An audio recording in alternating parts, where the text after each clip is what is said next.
Hello everyone, I'm Ezekiel Kuhoga and this is my reading club. So once again, I'm here today to give reviews, summary, commentary on chapter number 2 of the book Power of Positive Thinking that we are currently reading. But before I start, maybe I should also take this opportunity to still advise also other participants. You may also do as I do. This is not meant only for me to record videos like this. You can also do the same. You can record audio, you can record videos on top of the summary that you send in the group.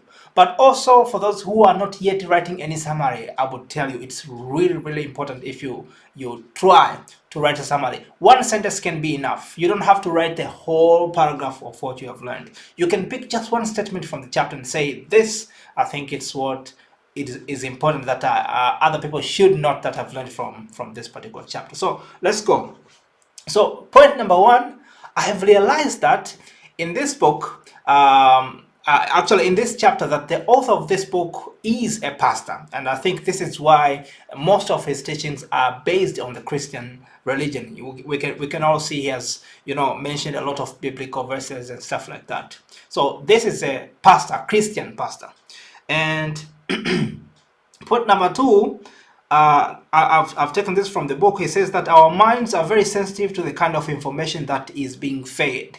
This is very true. And he continues, he says, if fed information which can cause panic, it causes panic. If fed up information which brings calmness, it brings calmness. This is very true.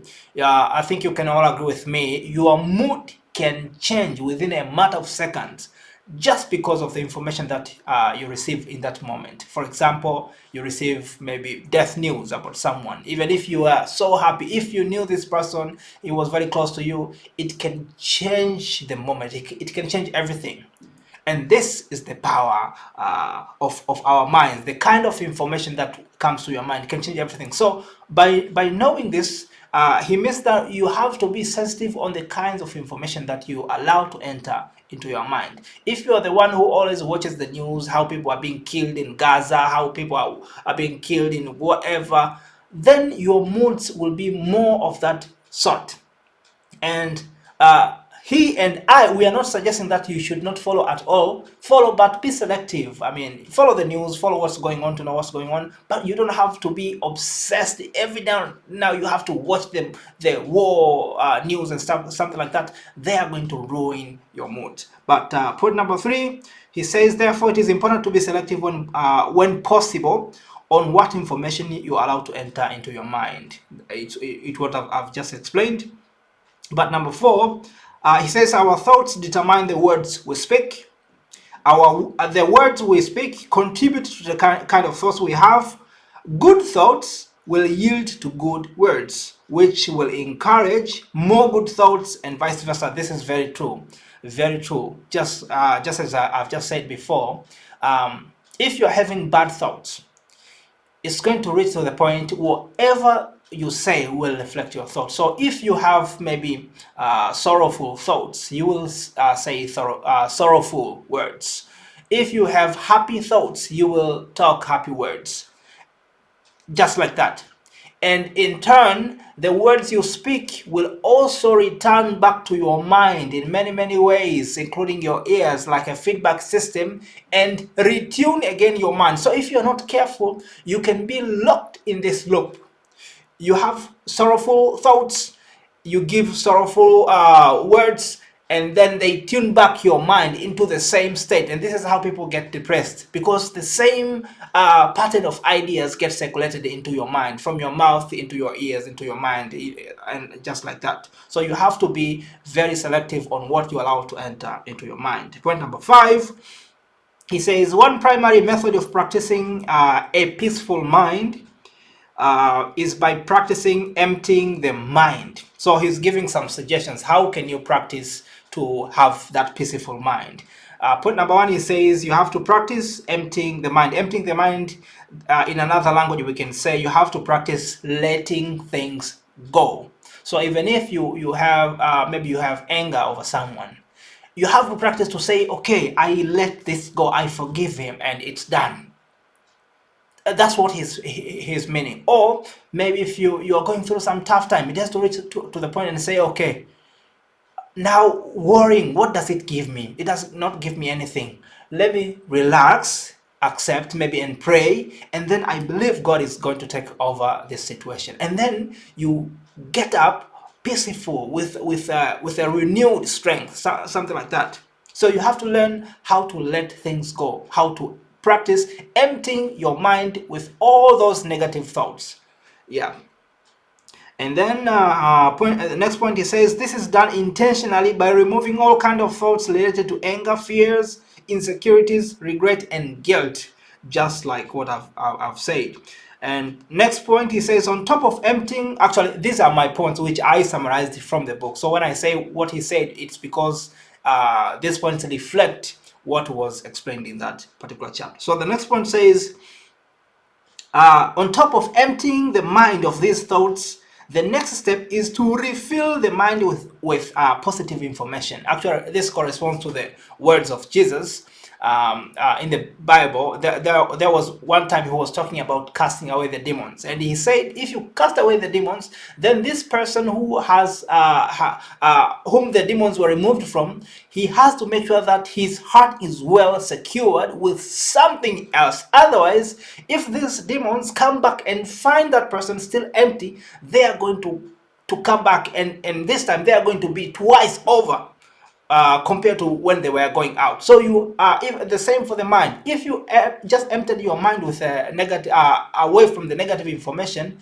then you have to make sure that you refill your mind with the positive information, so that when that negative information comes back to your mind, they find your mind with a new positive information ready to counteract the effect of negative information.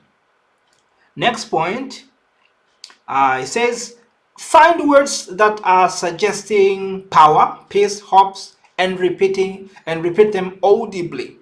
Meaning that at some point, even if you still don't believe in the situation, according to many philosophers, they say finding statements which suggest power, which suggest dominion, which suggest peace, say them audibly. I can do all things through Christ who strengthens me. I know I'm going to overcome this. I know this shall pass. These words add something in your life. So you have to find these words which suggest power, suggest dominion, suggest victory, and practice. Repeat them audibly in the way that you can hear. I think this goes back to point number 3, was it? That the words are tuning again your mind.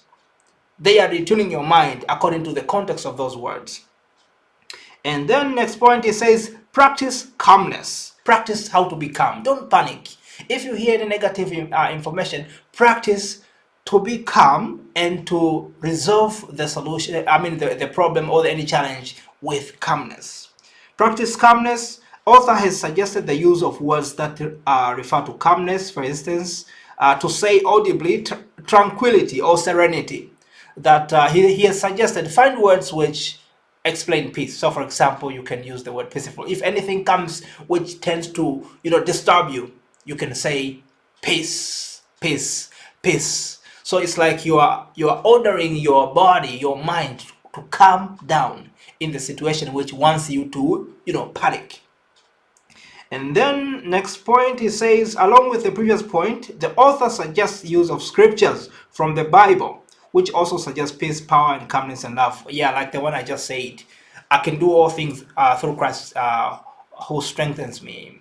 Or God is our protector, something like that. So find all those verses which suggest power, suggest dominion, suggest that God is in control of any situation, that God has made you some promises to deliver you. When God says, I know the plans I have for you, not the plans to harm you, but the plans to prosper you. You have to remember those verses and say them audibly in such a way that you can hear them back as you say it.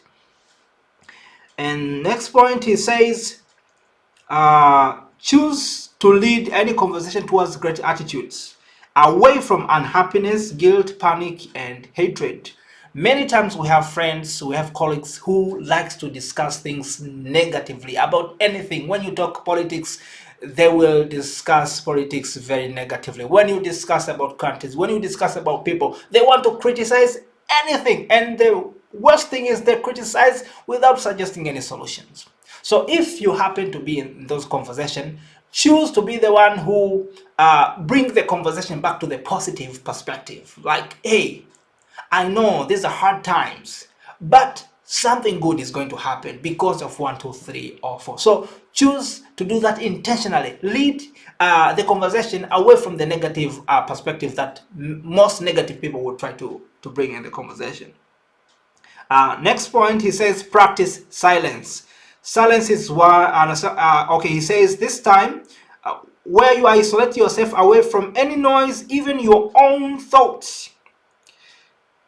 Try as much to think as little as possible. So the silence is suggesting is that you can give yourself maybe up to maybe 15 minutes. You don't have to stay for so long, but in this 15 minutes, don't listen to anything. Don't even think about anything. Try to be as yourself. So you can take yourself maybe in a walk. You can go somewhere in the forest, you can go maybe in the ocean if you're close to water, or rivers, you can go to the rivers. Just walk there, stay there alone without anybody. He says this is one of the therapeutic things that you can ever receive, which helps to bring that peacefulness in your mind. So these are the only few points that I managed to capture from chapter number 2. I really wish to hear someone else doing what I'm doing now. So you write your summary and also you record yourself explaining what have you learned from the book. And you can use any language. You don't have to use English. You can use Swahili. This is absolutely okay. But for me, I use English because I know we have participants who are using English, and I wish or also for them to follow what we are doing. Thank you so much. See you soon. Bye-bye.